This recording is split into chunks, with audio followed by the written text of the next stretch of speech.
I am very excited today because I am joined by everybody's favorite commentating voice. You have heard him calling Unrivaled. You have heard him calling Connecticut Sun games, where him and Tarika Foster-Brasby were voted as everybody's favorites play-by-play crew. You just heard him on the call for at Ion for the Temple's first ever game with Montreal, which I believe broke the record for the most attended WNBA game of all time. You were also, Brendan, you were in the building for some incredible performances this week. Kelsey Mitchell, Paige Beckers, Marina Mabrey. You are an international, or I guess North American. You're a North American man of mystery. I'm so excited to have you on the podcast. I feel like you just have this enthusiasm about the game that just really pulls people in. So I'm super excited to talk to you, and thank you for making the time today. Of course, no problem. I appreciate the kind words. It's very important you go Tarika first, then me. We got to get the order right there when you say that. You did that. Just you go Tarika first, then me. Is that an agreement that you guys have? Is it like when you go? I know I'll hear it if I don't clarify that. Yeah, I'm just joking. We have a good crew.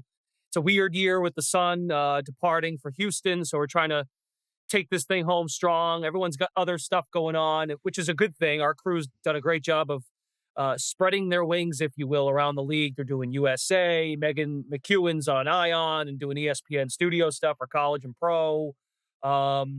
So I wouldn't lie to you. Like, I know folks enjoy our Connecticut shows, but now with these other TV partners in the mix, I think people are kind of planting their seeds, if you will. It's just been a weird year. I think it will feel more real in August once we get through the All-Star break, and then you kind of get 1 month to go. But yeah, anyway, it's been this is my 6th year in the league. It's been a lot of fun, and I try to take every assignment the same, whether it be a high school football game or a NBA G League game or a summer league game that I'm doing today. It's the same as the W. That's been my approach since the beginning. Now, I've learned a whole lot since 2021, but that's how I look at it. So anyway, been good.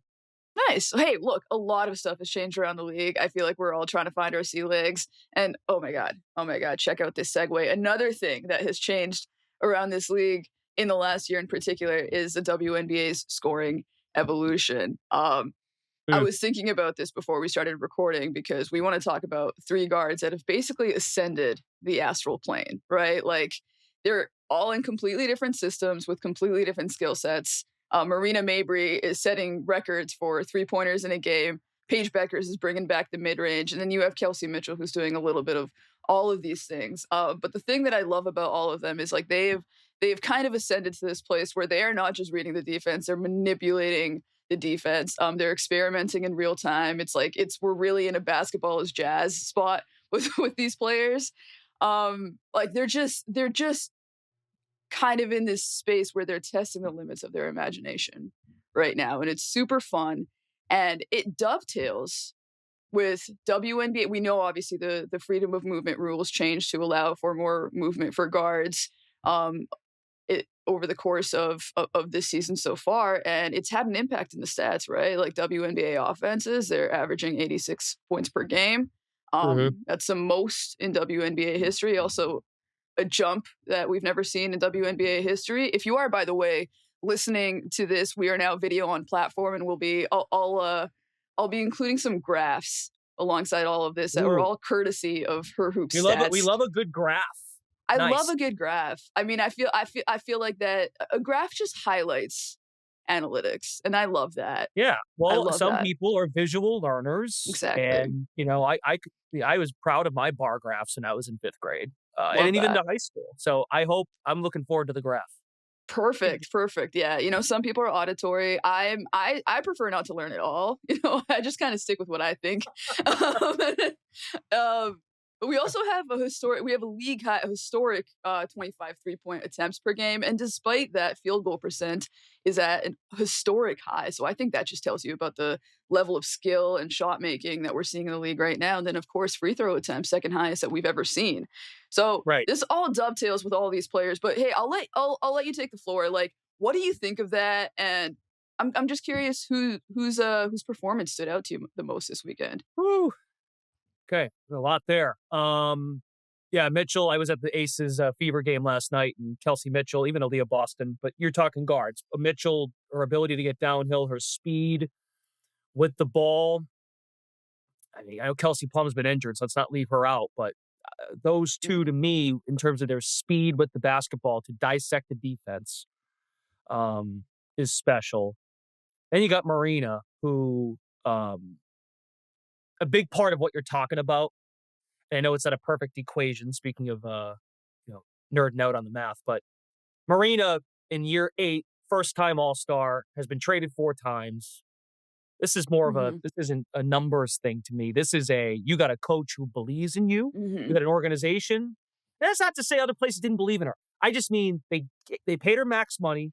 They're running it through her. And she's also matured. Let's keep it real. I mean, in her post-game presser the other night, she's like, I'm not going to get rage baited anymore. There's been a nice growth. And I think Marina realizes, hey, if I want to win games, dropping 30 and losing, it happened in Unrivaled with the Lunar Owls. But that's why the crash out jar's like been the best thing for her, because she holds herself accountable. Like, that's the joke in it. Initially, it was like, oh, she's just going to keep putting money into it. I actually think the joke was, I'm going to make this to make me not put money in it. So Sandy's empowered her, and Toronto's going through it right now with injuries, with no Rice, no Sykes.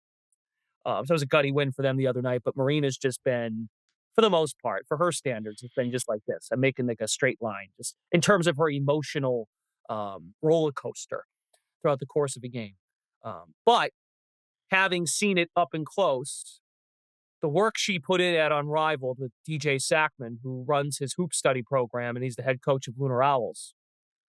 His shooting drills, because they did a lot of individual work down there in Miami outside of their 3x3 practice sessions. And yeah, Marina was shooting the lights out. I just think, again, to use what I said about Kelsey, learning more how to dissect the defense. Marina's big, too. She's bigger than she gives herself credit, and getting to the rack more so than ever. But again, last thing I'll say on Marina, she was more of a role player in her previous stops. That 24 Connecticut team that beat Indiana in the first round and then lost to Minnesota in the semis, Marina served as like a 4th option. Hit big, timely shots. Now she's at a stage where she clearly thinks that she can, and I'm not saying she's wrong. I just think she believes that she could be a number 1 option or a co-option with a Brittany Sykes. And look, Toronto's right there. They're right in it, hanging around 500. But look, I can't ignore Paige Beckers. I can't ignore that's the number 1 takeaway. The handle, the composure. Let's stick on Marina for a second, because I know that you followed her journey very, very closely. You obviously covered her at the Sun. You covered her at Unrivaled, which I think was instrumental to the season that she's having right now. And then, of course, you just saw her go supernova against the Toronto Tempo. So with Unrivaled, I think one thing that was instrumental is she actually was on the team that was dealing with a lot of injuries to Skylar Diggins and Nafisa Collier. And she had to take on a scoring and playmaking burden that allowed her to rep out, I think, a lot of mistakes and just get really comfortable in that role, right? Like, she led Unrivaled in like similar things she's doing right now.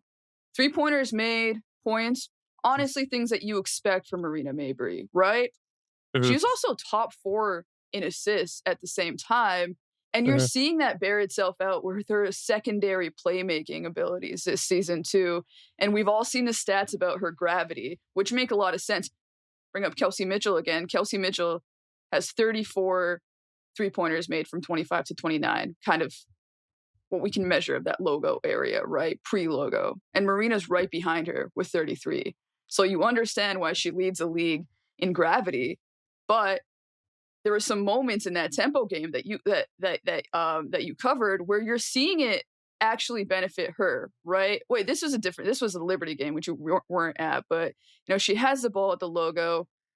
She has all this attention on her. She passes the ball to Niara Sabali, who, thank God for the tempo, is finally back from injury. Niara gives it right back to her, and she hits a 30-footer. And when you can stretch out the floor like that, then you can start setting up other people at the rim as well. And she's got Julie Allemond as a connector too. When she gets trapped, she can hit it to Julie. Julie can hit it to a cutter. Izzy Harrison is starting to be like, is really like another most improved player candidate who's spacing out the floor for them. Her pick and pop game with them, it's gotten to the point with Marina where she's a type of scorer and playmaker that there's just really no good options for what you want to what you want to do with her. And I think a lot of that starts to unravel. And I think it kind of I think if there's any question around Marina's season, if you aren't watching Unrivaled, I think it's like, how did this uneven 2025 season turn into like one of the most the most explosive seasons that we're seeing right now? Like, and it's more than she added a new skill. Like, she sharpened existing ones, and then she was also in this environment that forced her to expand her responsibilities, even going back to the Sun. Right. No, that's spot on.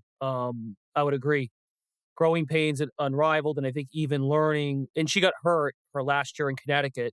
She missed 10 games in the smack dab middle of the year. Then they got Lacan back, and they got Lacan for the first time, that is, going back to last year. Right. And Tina was there. So it was just kind of clunky trying to figure out what the plan was. And Bria Hartley was a volume shooter too. So, yeah, I think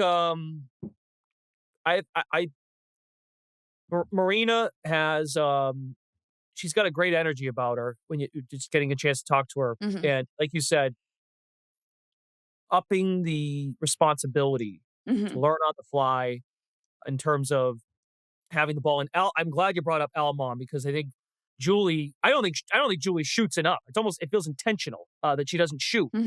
But Julie really takes pride in facilitation. And I think Marina, playing with another competitor like Sykes and with Julie, has learned from them too. So, and like, this is like the normal career progression.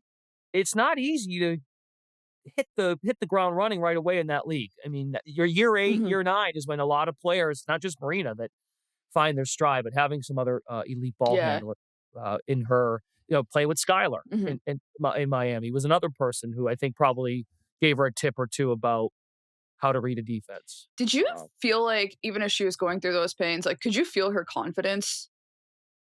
Yeah.